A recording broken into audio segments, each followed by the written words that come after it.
Assalamualaikum warahmatullahi wabarakatuh. Nama saya Diki Aditya, NIM 230605110046. Di sini saya ingin menjelaskan tentang paper yang saya dapat yang berjudul Aplikasi Citra Satelit Penginderaan Jauh untuk Percepatan Identifikasi Tanah Terlantar. Papernya sendiri ada ini. Dan paper yang ada di sini sudah saya resum agar lebih mudah dijelaskan. Ini hasil resuman saya. Jadi latar belakang masalah ini yaitu membahas persoalan identifikasi tanah terlantar yang belum optimal. Tanah terlantar sendiri menjadi masalah karena terdapat bidang tanah yang luas yang sudah diberikan haknya oleh negara, tetapi pemanfaatannya itu tidak sesuai dengan tujuan pemberian haknya. Contohnya HGU atau tanah HGU, tanah hak guna usaha, yang seharusnya dari namanya sendiri itu untuk usaha seperti perkebunan sawit, perkebunan karet. Jadi HGU itu untuk usaha. Masalah utama yang diangkat adalah capaian identifikasi dan penertiban tanah terlantar oleh Kementerian Agraria dan Tata Ruang, serta Badan Pertahanan Nasional yang masih rendah. Selain itu, data spasial tanah terlantar belum lengkap. Misalnya data lokasi, di mana lokasinya, luasnya, penggunaan tanah existing, dan kondisi wilayah. Nah, karena itu diperlukan metode yang lebih cepat dan efisien untuk memetakan potensi tanah terlantar. Nah, penelitian ini memanfaatkan citra Google Earth dan sistem informasi geografis. Google Earth sendiri adalah sebuah web yang dibuat oleh Google yang memetakan seluruh dunia. Jadi seluruh dunia itu ada di Google Earth ini. Sedangkan GIS di sini digunakan untuk melakukan analisis spasial, terutama overlay antara hasil klasifikasi citra dan peta HGU. Data utama yang digunakan adalah citra Google Earth, peta hak guna usaha. Mengapa citra Google Earth? Karena data kayak di seluruh dunia itu ada di Google Earth ini. Peta hak guna usaha serta dokumen SK hak citra Google Earth yang berperan sebagai data remote sensing untuk mengetahui kondisi permukaan tanah terbaru. Dalam penelitian ini, lokasi tidak disebutkan secara eksplisit karena berkaitan dengan kawasan yang diindikasikan terdapat tanah terlantar dan belum pernah dikaji oleh Kementerian Agraria dan Tata Ruang serta Badan Pertahanan Nasional pada saat penelitian yang dilakukan. Nah, jadi ini adalah alur penelitiannya. Dari citra Google Earth, download citra Google Earth ini ada combine citra, pra pengolahan itu penyusunan komposit dan transformasi koordinat, serta klasifikasi supervised yang menggunakan algoritma maksimum likelihood. Nah, nanti hasilnya menjadi klasifikasi tutupan lahan, yaitu ada tanah kering, permukiman, tanah kosong, perairan, perkebunan, dan jalan. Training. Nah, di sini menggunakan NV 4-5 untuk uji akurasi dan cover satu vektor.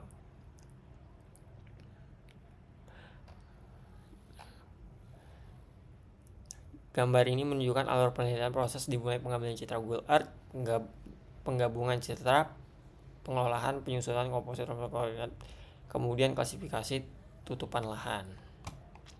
Nah, bagian penting di atas ini adalah hubungan antara remote sensing dan GIS.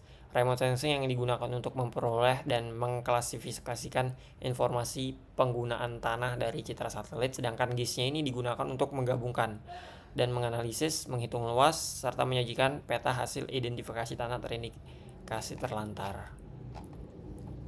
Ini contoh remote sensing yang ada di paper dari Google Earth. Kalian bisa coba aja di Google Earth itu. Dia itu ada peta kayak gini. Kalau kalian biasa pakai Google Maps yang tipe Earth juga punya bentuk kayak gini. Yang dimana misalnya ini warna coklat ini berarti kayak seperti tanah kering, yang hijau ini dataran rendah, yang ini kayak perkebunan yang lebat-lebat ini. Remote sensing atau penginderaan jauh dalam paper ini dibahas sebagai cara memperoleh informasi kondisi permukaan bumi tanpa survei langsung. Jadi kita nggak perlu ke tempat ini. Dari sini kita udah bisa ngelihat bahwa ini pepohonan, ini tanah kering atau tanah kosong. Pada citra Google Earth, peneliti dapat mengenali objek berdasarkan warna, rona, tekstur, bentuk, dan pola area vegetasi tampak hijau, tanah terbuka atau tanah kering. Tampak kecoklatan, sungai atau badan air memiliki bentuk memanjang dan berkelok, sedangkan pemukiman memiliki pola dan tekstur khas bangunan. Nah, informasi visual ini kemudian diproses menjadi klasifikasi penggunaan tanah. Metode pengolahan citra yang digunakan adalah klasifikasi tersedia atau supervised classification dengan algoritma maximum likelihood. Pada metode ini, peneliti menentukan training area atau sampel untuk beberapa objek pada citra. Sampel tersebut menjadi acuan untuk mengelompokkan piksel citra ke kelas penggunaan tanah tertentu. Setelah klasifikasi selesai, hasilnya dianalisis menggunakan GIS. Setelah analisis GIS dilakukan dengan overlay antara peta penggunaan tanah setting, hasil interpretasi citra, dan peta HGU. Overlay ini digunakan untuk mengetahui apakah penggunaan tanah sesuai atau tidak sesuai dengan arahan izin atau hak yang diberikan.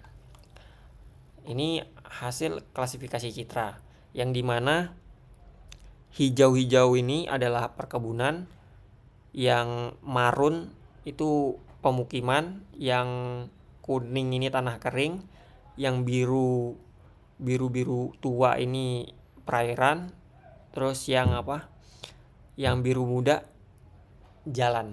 Jadi ada 6 klasifikasinya. Nah, klasifikasi ini udah dirangkum di sini di tabel ini. Nah, jadi dalam tabel ini tanah kering memiliki luas 133 lebih hektar dengan persentase 13%. Nah, ini kesesuaiannya, dia sesuai apa tidak. Nah, dari tabel tersebut penggunaan terbesar adalah perkebunan sebesar 607 hektar atau 59%. Namun terdapat 3 kelas yang tidak sesuai dengan izin HGU, yaitu tanah kering, permukiman, dan tanah kosong. Berarti ini tidak sesuai dengan HGU-nya. Ketiga kelas ini menjadi dasar penentuan tanah yang berpotensi terindikasi terlantar. Hasil ini adalah hasil akhir tanah dari terindikasi terlantar. Yang hijau ini tidak terindikasi terlantar, sedangkan yang ini, yang kuning, itu dia tanah terindikasi terlantar. Gambar ini merupakan hasil analisis remote sensing dan GIS. Area yang tidak sesuai dengan arahan izin HGU dipetakan sebagai tanah yang berpotensi terindikasi terlantar. Peta ini penting karena memperhatikan sebaran lokasi tanah yang perlu diperiksa lebih lanjut oleh pihak berwenang. Jadi dari ini kita bisa lihat tanah yang terindikasi terlantar itu harus lebih ditindaklanjuti lagi oleh Kementerian Agraria dan Tata Ruang. Hasil penelitian sendiri menunjukkan bahwa total penggunaan tanah yang tidak sesuai dengan izin mencapai 330 lebih hektar atau 33% dari total wilayah penelitian. Jadi angka itu lumayan banyak. Angka ini berasal dari penjumlahan tanah kering, pemukiman, dan tanah kosong. Dengan demikian, paper ini menunjukkan bahwa citra satelit dan GIS dapat membantu mempercepat identifikasi awal tanah terlantar. Nah, sekarang kita kembali ke paper. Nah,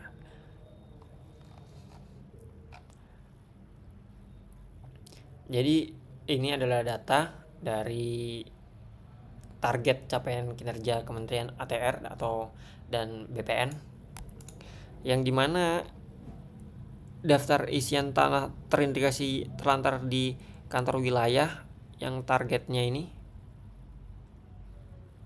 capaiannya cuman ini dan persentasenya ini. Jadi itu sangat jauh. Angka pencapaian tentunya menjadi bahan evaluasi dan koreksi terhadap kinerja Kementerian ATR BPN.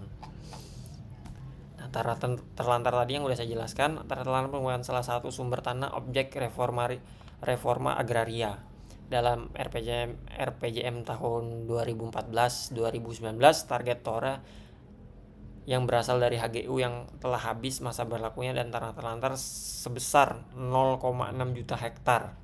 Namun di tahun 2017, data tanah yang masuk dalam daftar isian tanah terindikasi terlantar yang mampu diinventarisir Kementerian ATR BPN baru mencapai 0,1 juta hektar.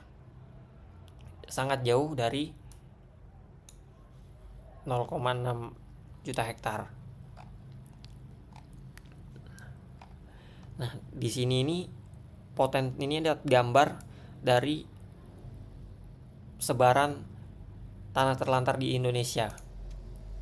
Bisa kita zoom. Ini sumbernya dari Kementerian ATR BPN tahun 2007. Ini di Pulau Jawa, Pulau Kalimantan, Pulau Sulawesi ini sangat banyak.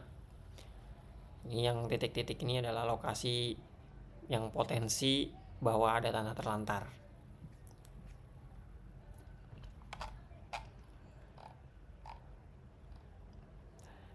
Penelitian ini data dan lokasi. Jadi di lokasinya ini nggak disebutkan ya. Dia di mana? Ini HGU yang tadi, HP, HGP, hak guna bangunan.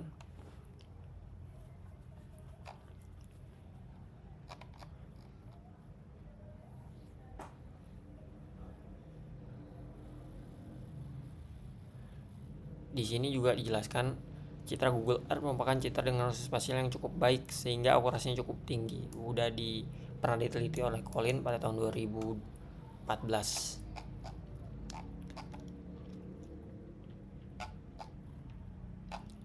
Ini tadi udah kita jelaskan. Ini gambar citranya. Dan ini adalah hasil klasifikasinya.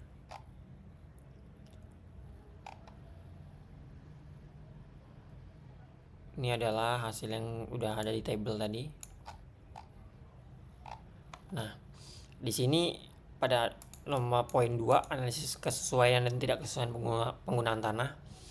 Klasifikasi tutupan tanah penggunaan tanah existing yang diperoleh dari citra Google Earth tahun 2017 ini berfungsi untuk menyajikan interpretasi penggunaan tanah pada lokasi HGU, atau dapat pula berupa hak lainnya. Analisis kesesuaian dan ketidaksesuaian penggunaan tanah dasar pada arahan hak yang ditetapkan dalam SK, hak yang diberikan kepada pemegang hak, perorangan atau perusahaan. Nah, gambar 5 ini hasil interpretasi kesesuaian dan tidak kesesuaian. 5.0 arahan penggunaan tanah sesuai SK hak. Ini perkebunan, pemukiman, tanah kering, tanah kosong.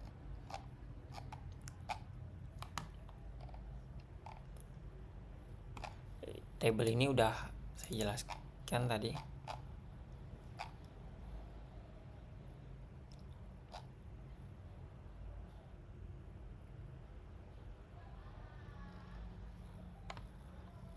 Percepatan identifikasi tanah terlantar. Hamparan tanah yang diletakkan di berbagai lokasi di Indonesia tentunya membutuhkan perhatian, penanganan, dan penyelesaian lebih serius lagi.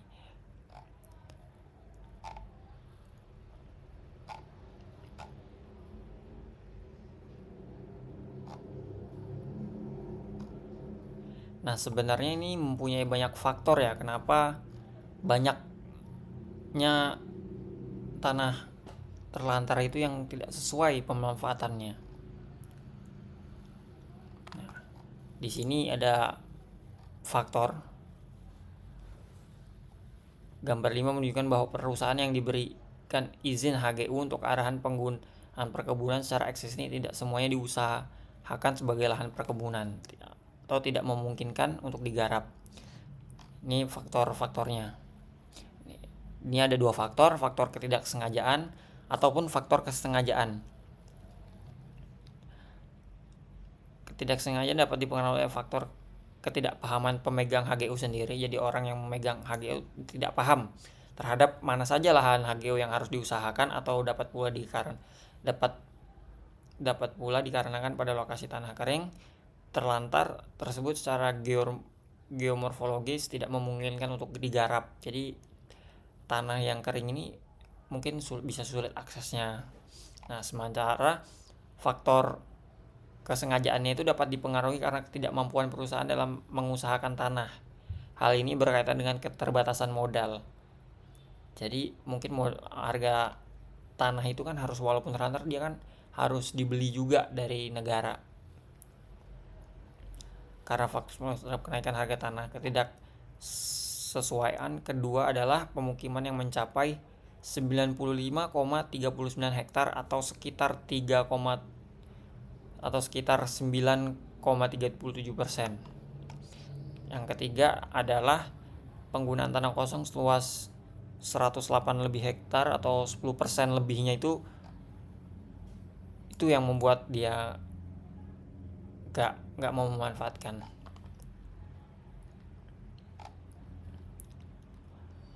Nah, kesimpulan dari artikel ini sebenarnya dia ini mencoba mengefisiensikan waktunya.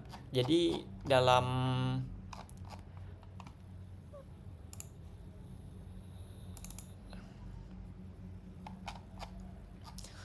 laporan kinerja dari Kementerian ATR BPN sendiri, dia itu mensurvei secara langsung. Dia mensurvei secara langsung tanah terlantar. Sedangkan itu memerlukan waktu yang banyak. Dan belum tentu juga itu terlantar.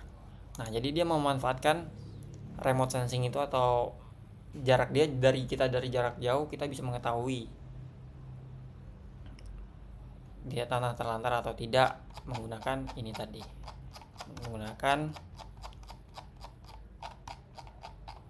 Google Earth. Nah, jadi kita ini udah mengecek sebenarnya ini tanah terlantar apa enggak nih. Daripada kita datangin, kita olah datanya dan menghasilkan table yang hasilnya ini sesuai apa enggak. Kalau tidak sesuai, kita bisa ngecek langsung. Jadi mengefisiensi waktu. Itu saja penjelasan dari saya. Assalamualaikum warahmatullahi wabarakatuh.